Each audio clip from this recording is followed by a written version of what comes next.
Oi pessoal, Ralph Peter com vocês novamente, retornando o programa Livros em Revista, que é sempre ao vivo, às quintas-feiras, 17 horas. Segundo bloco, com uma pessoa, como eu falei no final do bloco anterior, não tão assim falastrona, vibrante, como toda boa italiana, mas uma professora, uma pessoa muito culta, de grosso calibre, que é professora de uma universidade da UFSCar. Universidade Federal de São Carlos. Universidade Federal de São Carlos, que é interior aqui de São Paulo, que é a doutora Ana Silvia Couto de Abreu, que trouxe ao mundo este livro recente, está lançando esses dias, né? Lançamento Políticas de Autoria. Nós vamos descobrir, com certeza, a que se refere este livro.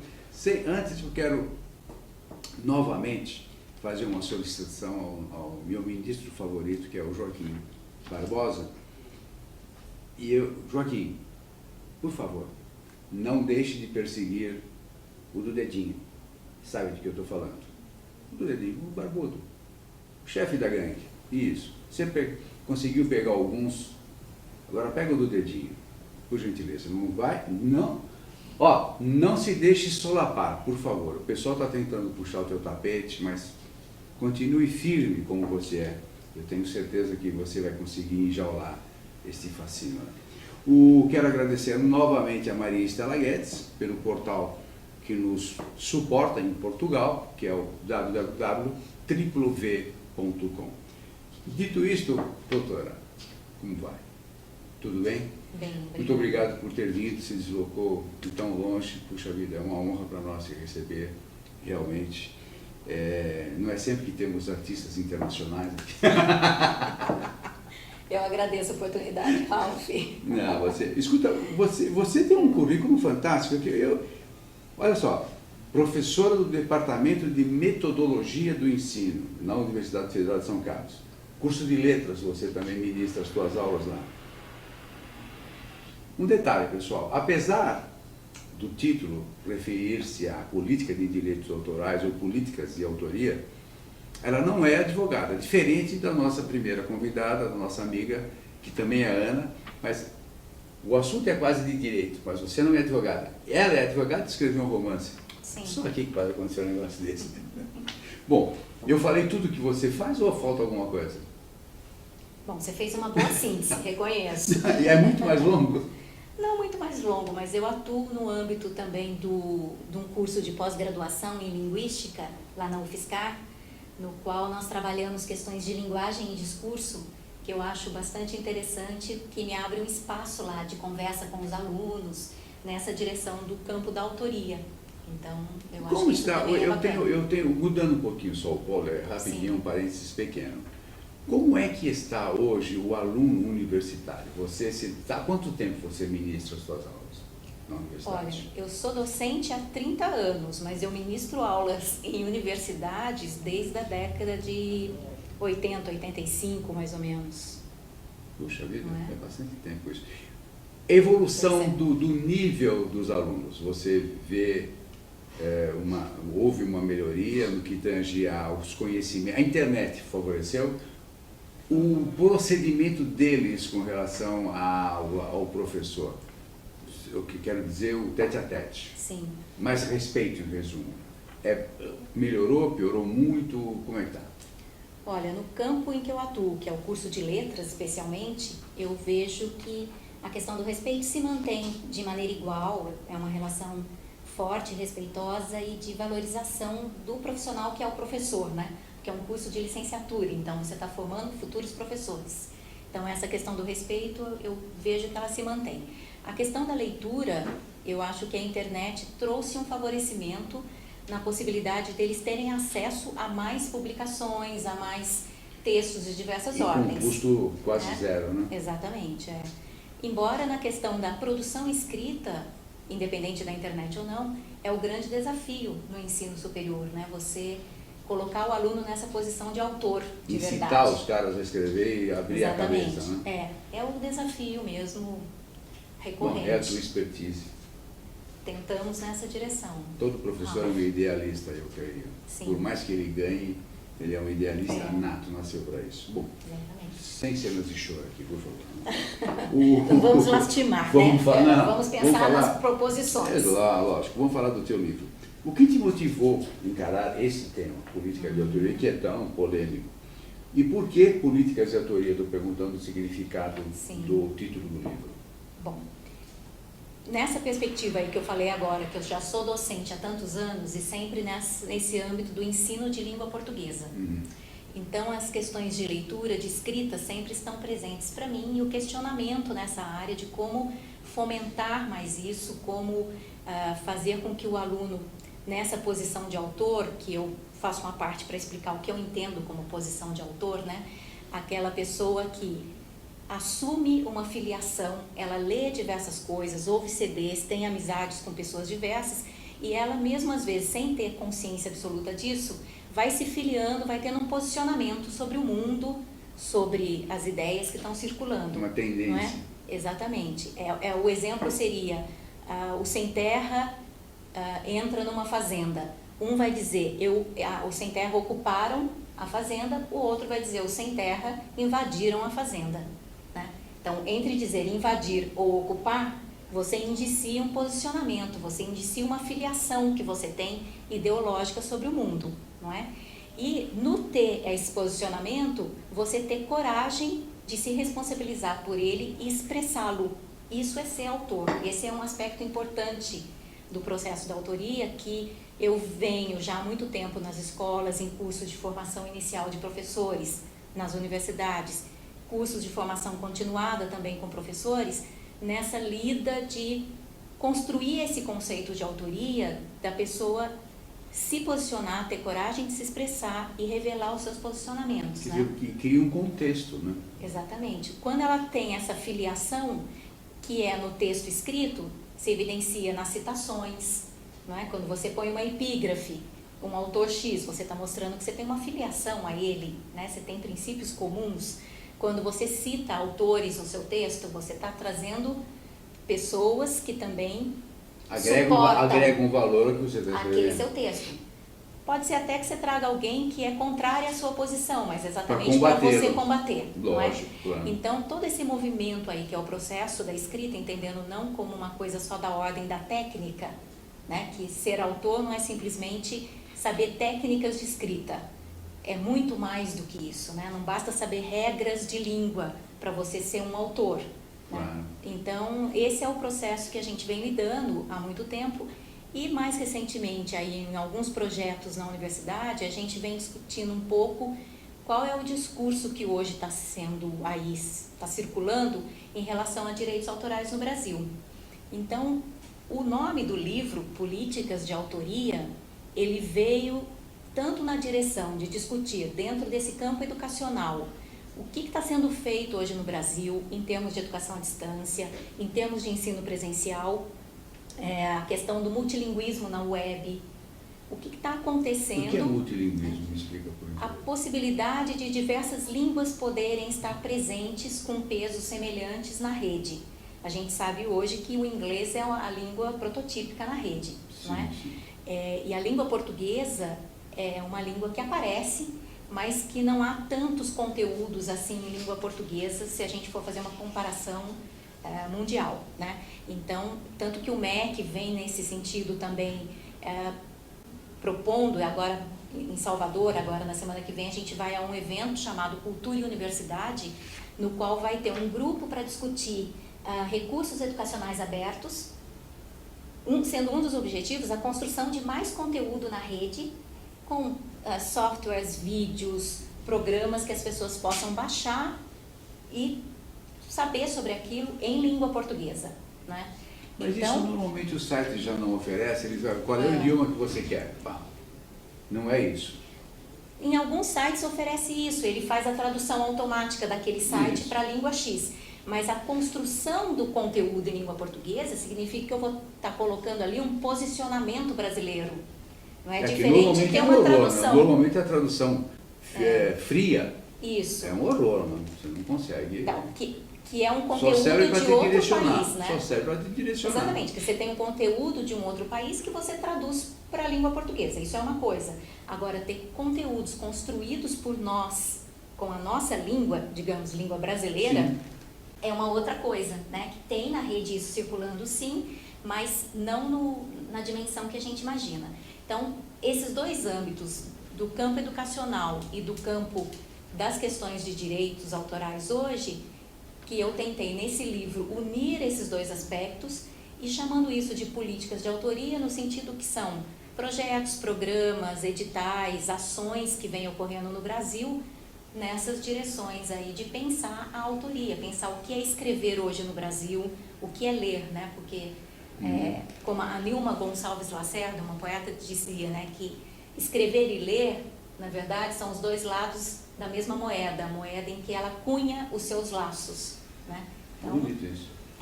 então são coisas que não dá pra gente separar tanto, né? A leitura e a escrita são processos que andam muito em conjunto. Quer dizer assim, que o sujeito que escreve automaticamente ele lê, mas não significa que ele vai ser lido por algum leitor? Não significa necessariamente, e também não significa que quem lê muito escreve bem. Não, Não é? com certeza. Porque algumas pessoas pensam isso, né? Nem como um fala equívoco. bem. Eu conheço pessoas que falam, que escrevem muito, advogado inclusive, Sim. escreve muito, mas quando abre a boca é um horror.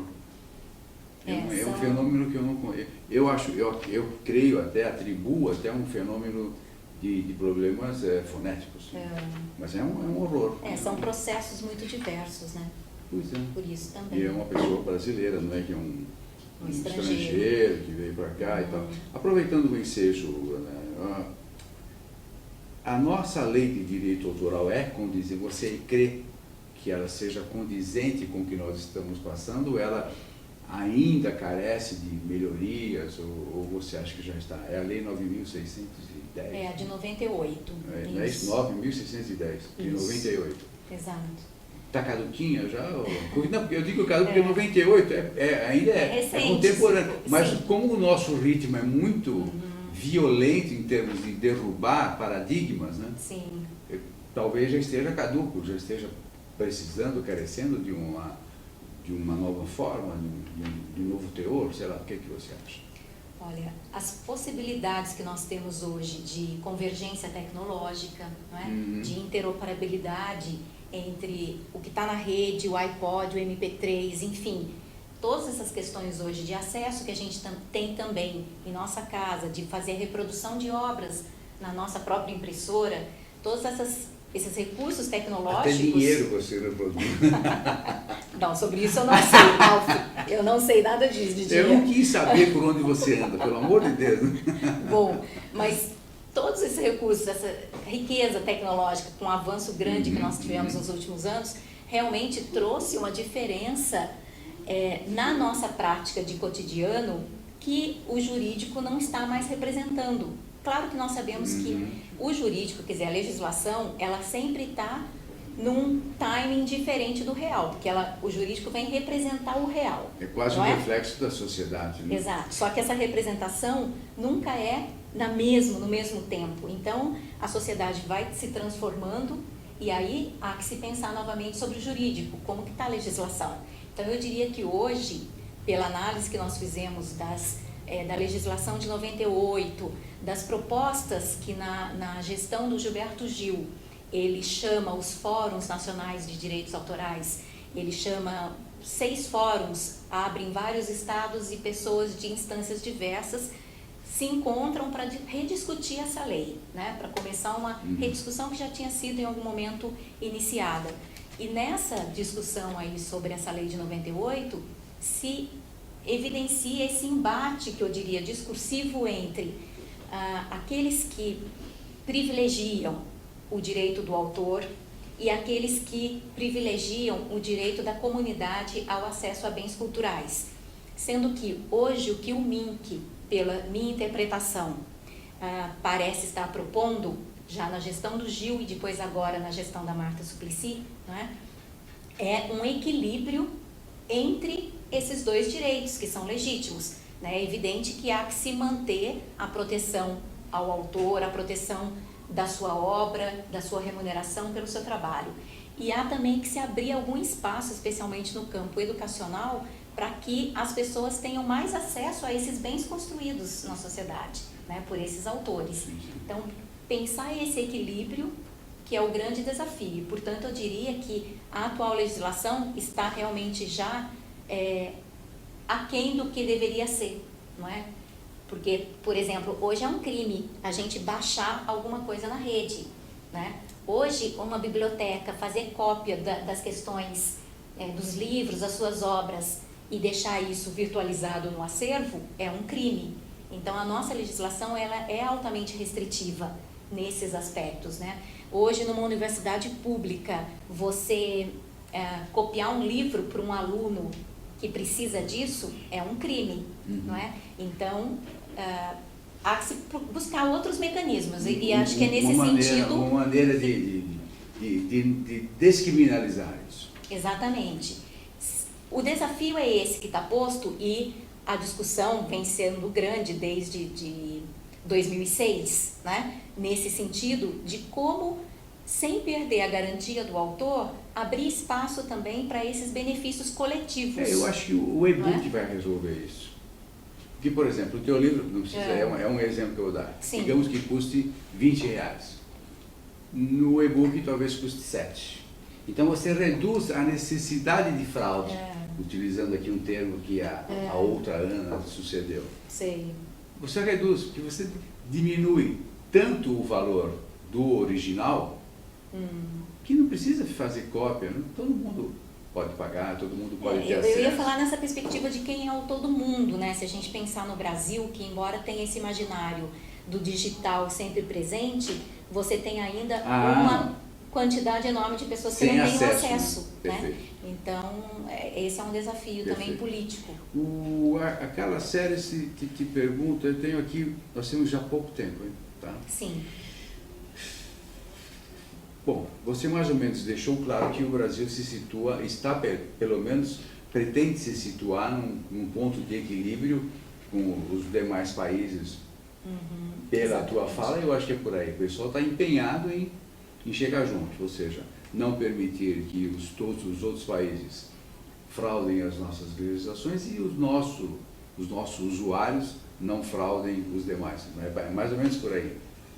É isso? Eu consegui complicar. Não, é que você falou um outro aspecto, que é essa questão aí da nossa relação com os outros países, que também é uma questão que está posta. Quer dizer, o Brasil ele é signatário de diversas legislações de outros países, né, com os quais ele tem essa interlocução, sim, é um fato, isso que você falou nesse sentido. Né? Agora, eu acho que a grande demanda atual do Brasil é nas casas legislativas, em que essa discussão da modernização da lei atual está se dando e vai se dar de maneira mais forte agora no decorrer desse ano, que isso efetivamente aconteça e que esse lado do benefício coletivo seja realmente legitimado, né? Criando mecanismos que valorizem o acesso também aberto. Eu diria, Ralph, que no campo, por exemplo, da universidade pública, né, a publicação de materiais que nós fazemos na universidade, idealmente, deveriam estar no repositório aberto. Porque eu produzo alguma coisa na universidade com uma verba que já é pública. A sociedade já está pagando de algum modo aquilo, não é? Esse livro, por exemplo, Políticas de Autoria, como ele tem resultado da pesquisa financiada pela FAPESP, a FAPESP também patrocinou, né, a produção do livro junto à editora da UFSCar. Então, o que a gente está na UFSCar discutindo é como fazer das nossas próprias publicações um repositório aberto, que as pessoas possam ler, baixar e ter um acesso. Democratizar Isso. o acesso. Já existem alguns repositórios abertos no Brasil. Deixa eu te perguntar, Carla Seres é uma escritora de Piracicaba, frequenta sempre o nosso programa, ela te pergunta, embora fuja um pouquinho do escopo da tua autoria, mas vamos lá. Eu gostaria de saber sobre o direito autoral na internet. É verdade que ainda não há lei sobre esse setor? Isso, você mais ou menos já delineou isso, mas por gentileza. No sentido de que as possibilidades que a internet hoje nos dão, né, são possibilidades que não que não estão representadas na legislação de 98, época em que isso não era possível de se fazer, né? Essa cópia, essa questão de trocas de arquivos entre as pessoas. Então, nós diríamos que o que nós fazemos hoje via rede não está juridicamente legitimado e por isso é preciso modernizar a lei atual. Mas, então, esse acho que é um aspecto importante. Por outro lado, dificilmente nós vamos conseguir governar a internet de maneira plena, não é? Embora... Porque é quase ingovernável. Exatamente. Mas nós temos no Brasil o Comitê Gestor da Internet. E se você né? governa, o CGI. se você governa, você talvez entre no ponto de censura. Tem uma palavra que a gente usa nesse sentido que há que se regularizar, há que ter alguns parâmetros. E isso é o que o Comitê Gestor da Internet no Brasil tem como uma tarefa. Né? Pode jogar no Google que vai saber um pouco mais sobre isso. Você tem meio minuto para explicar o capítulo da educação à distância. É rapidinho, eu sei, é de suma importância, mas você não tem tempo para explicar. Bom, então pouco tempo assim, eu diria que as possibilidades de fazer ensino-aprendizagem à distância são ricas. Nós temos vários ambientes no Brasil que têm se esforçado em fazer um bom trabalho nessa direção, porque realmente é uma possibilidade grande você conseguir ter interlocução com mais pessoas via rede pelas plataformas de ambientes virtuais. Então esse é um novo jeito, eu diria assim, de você ser um sujeito que escreve, que lê e que troca com as pessoas. E chegou para ficar, eu acho. Chegou para ficar. Provavelmente mesmo. Menina, você já tem 30 e tantos, mas é uma garota. Pessoal, como você é generoso. O livro é este. Ele não é complicado, ela procurou escrevê-lo de maneira bem palatável para todos nós, seres ignaros, aceitarem e entenderem. Por gentileza, receba os nossos agradecimentos. Se quiser, se desejar, aquela câmera para você se despedir dos nossos speakinautas. Eu acabei produzindo esses capítulos agora em conjunto, assim, enquanto livro, pensando também especialmente em atingir os professores, que são aqueles com os quais eu trabalho frequentemente. Então, para vocês que é esse livro, professores da rede pública especialmente, que trabalham com o ensino de línguas, em especial língua materna, nossa língua portuguesa. Perfeito. Pessoal, muito obrigado pela paciência, pela audiência, tenho certeza que vocês adoraram. É este sempre o nosso intuito. Até a próxima quinta. Tchau, tchau. Felicidades.